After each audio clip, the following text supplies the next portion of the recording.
Halo semuanya, nama saya Bernardus Renaldiananda Priasmara dari jurusan Teknik Informatika di Universitas Majung Malang.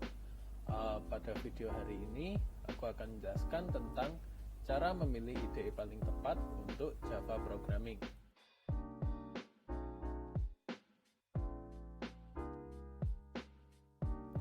Jadi, apa itu sebuah IDE?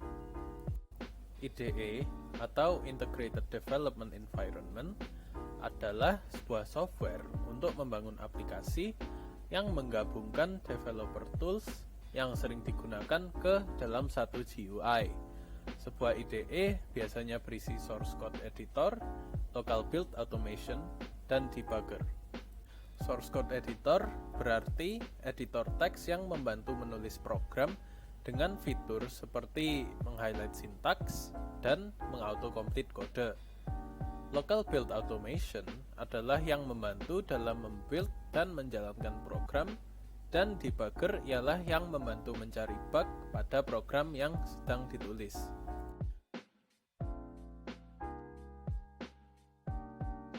Jadi, kenapa developer biasanya menggunakan IDE? IDE ini memungkinkan seorang developer untuk memulai pemrograman aplikasi baru dengan cepat karena beberapa utility tidak perlu dikonfigurasikan dan diintegrasikan secara manual sebagai bagian dari proses penyiapan. Developer juga tidak perlu menghabiskan waktu berjam-jam untuk mempelajari cara menggunakan alat yang berbeda ketika setiap utilitas diwakili di meja kerja yang sama. Ini bisa sangat berguna untuk orientasi developer baru yang dapat mengandalkan IDE ini untuk mempercepat alat dan alur kerja standar tim. Faktanya, sebagian besar fitur IDE dimaksudkan untuk menghemat waktu, seperti penyelesaian kode cerdas dan pembuatan kode otomatis yang menghilangkan kebutuhan untuk mengetik kode secara utuh. Fitur IDE umum lainnya dimaksudkan untuk membantu developer mengatur alur kerja mereka dan memecahkan masalah. IDE mengurai kode seperti yang tertulis, sehingga bug yang disebabkan oleh kesalahan manusia diidentifikasikan secara real time.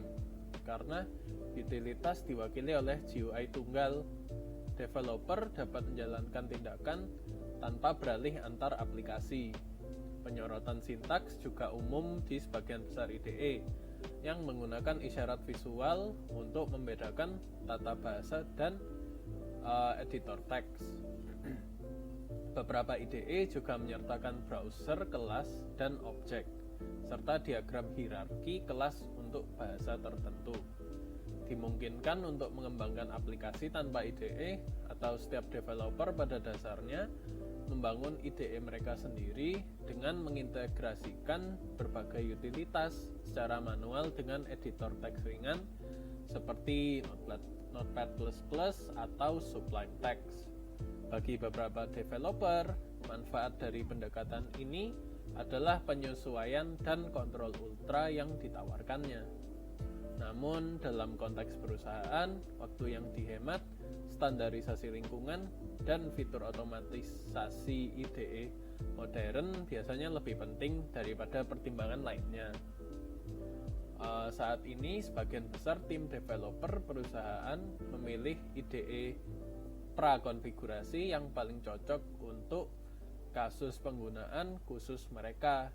Jadi pertanyaannya bukan apakah akan mengadopsi IDE, tapi IDE mana yang harus dipilih. Jadi di tahun 2019, Stack Overflow mengeluarkan survei mengenai IDE yang paling sering digunakan dalam membuat kode.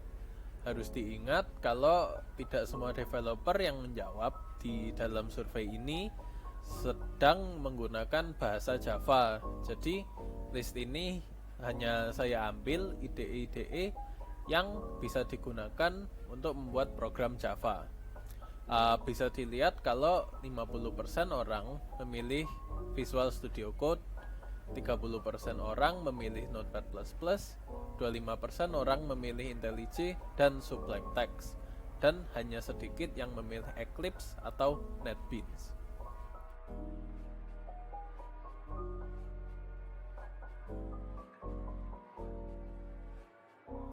Jadi apa yang menjadi faktor dalam memilih IDE? Yang nomor satu adalah harga. Apakah kamu menginginkan editor gratis atau apakah kamu niat membayar untuknya? Karena kalau kamu menggunakan IDE untuk kerja, pastinya harga bukan jadi masalah yang besar. Jadi jika IDE ini membuatmu lebih produktif dalam bekerja, ya sebaiknya dibeli aja.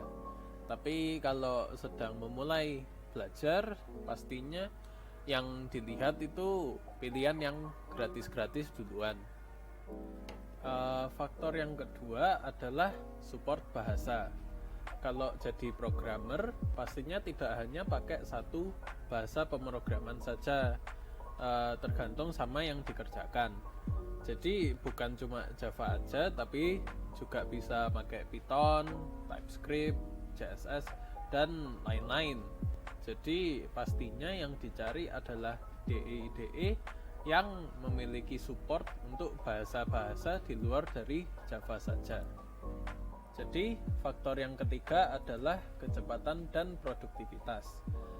Jadi pertanyaannya sekarang adalah apakah kamu ingin IDE yang memiliki banyak fitur membantu?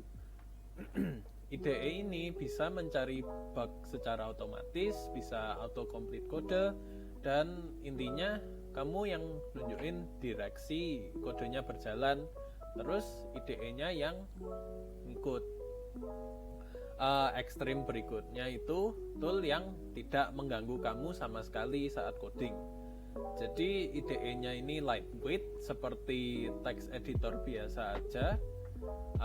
Ini biasanya untuk orang-orang yang ngetiknya cepat. Tapi kalau aku sendiri lebih suka IDE yang bisa membantu dalam menyelesaikan program. Soalnya aku sendiri ini juga tidak cepat saat mengetik. Jadi faktor yang terakhir adalah toolingnya. Pertanyaannya sekarang adalah apakah kamu suka menjalankan kode lewat terminal atau command line, atau kamu suka pencet-pencet tombol aja untuk menjalankan kodenya, atau apakah kamu suka debugger yang canggih, yang pinter, atau user interface yang enak dilihat aja. Jadi tooling-tooling ini yang sangat membedakan diantara segala IDE. Karena sudah aku berikan baseline untuk pemilihan IDE, sekarang aku akan menunjukkan pilihan-pilihan IDE yang paling populer. Jadi yang pertama, yang paling disebut-sebut itu IntelliJ. IntelliJ ini IDE yang paling populer dan paling besar untuk Java programming. Jadi IntelliJ ini memiliki banyak developer tool yang akan datang. Jadi jika aku membuka menu ini, bisa dilihat masih banyak IDE yang lain daripada IntelliJ IDEA. Tapi IntelliJ IDEA ini masih menjadi yang paling besar, dan banyak fungsionalitas dari IDE lain ini sudah bisa didapatkan di IDEA. Jadi pilihan selanjutnya itu di edisi IntelliJ-nya ini. Dan ini akan memberikan banyak efek di banyak hal. Community Edition ini versi gratisnya yang bisa langsung dapat, tinggal di-download terus diinstal aja. Tapi jika kita lihat ini fitur-fiturnya memang sangat sedikit. Jika dilihat masih banyak centang yang tidak ada, dan di level tinggi programming yang paling kelihatan itu saat tidak adanya framework dan juga tidak adanya web development. Jadi jika kamu bahagia dengan cuman bahasa Java dan hanya Java programming aja, ya mending pilih Community Edition karena sudah memiliki debugger dan Docker juga.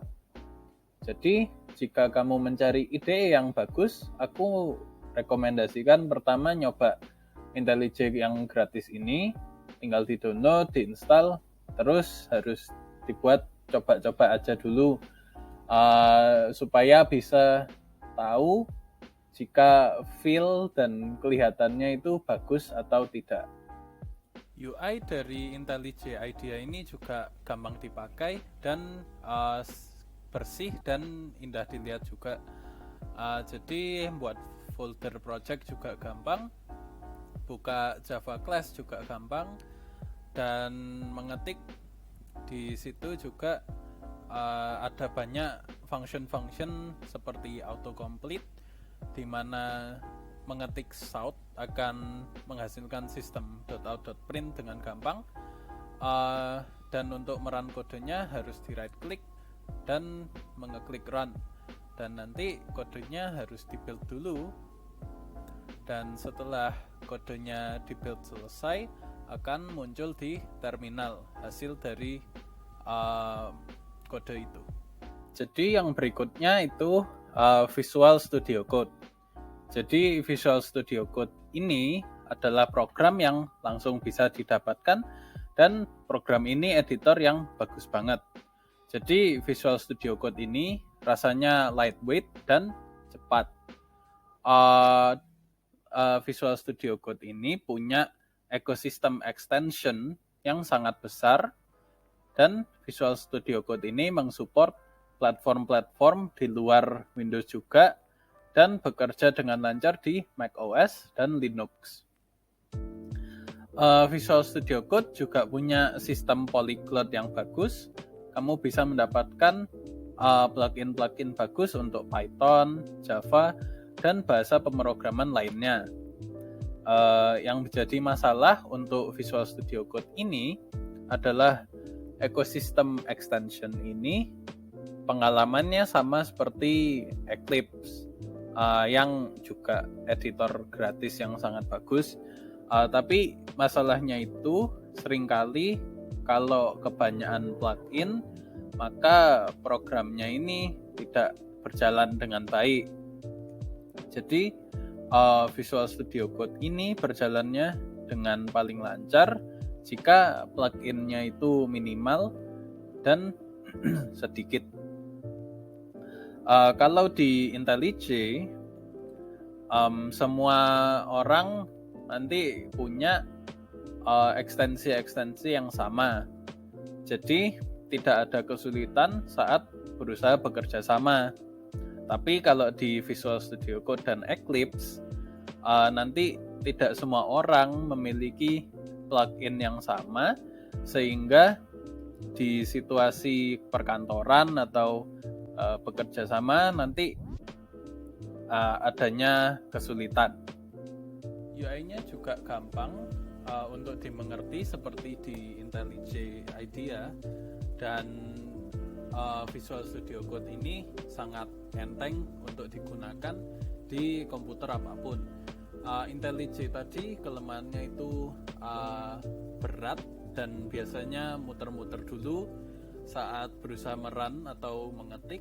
Tapi kalau Visual Studio Code ini lebih enteng dan lebih lancar untuk digunakan untuk membuat sebuah kode. Yang terakhir adalah text editor lightweight ini, yaitu Sublime Text. Jadi manfaat utama dari menggunakan ini adalah Sublime Text dan text editor lightweight lainnya ini sangat enteng dan cepat. Mereka juga tidak ganggu saat menulis program. Dan Sublime Text ini juga memiliki sedikit plugin setup yang bisa digunakan untuk auto-compile dan menjalankan program. Sublime Text juga bisa menangani file-file yang sangat besar meskipun ukurannya yang enteng dan kecil. Jadi Sublime Text ini lebih suka aku gunakan untuk membuat atau mengedit suatu file Java tanpa harus membuat project dulu. Jadi di IDE yang lain harus membuat folder-foldernya dulu dan file-file yang di dalamnya. Tapi kalau pakai Sublime Text hanya bisa membuat satu file .java. Text editor lightweight yang lain yang pernah aku pakai itu Notepad++ dan juga Atom. Mereka juga text editor yang sangat bagus dan ringan, tapi secara personal aku lebih suka look dan feel-nya dari Sublime Text. Terima kasih karena sudah menonton video saya hari ini.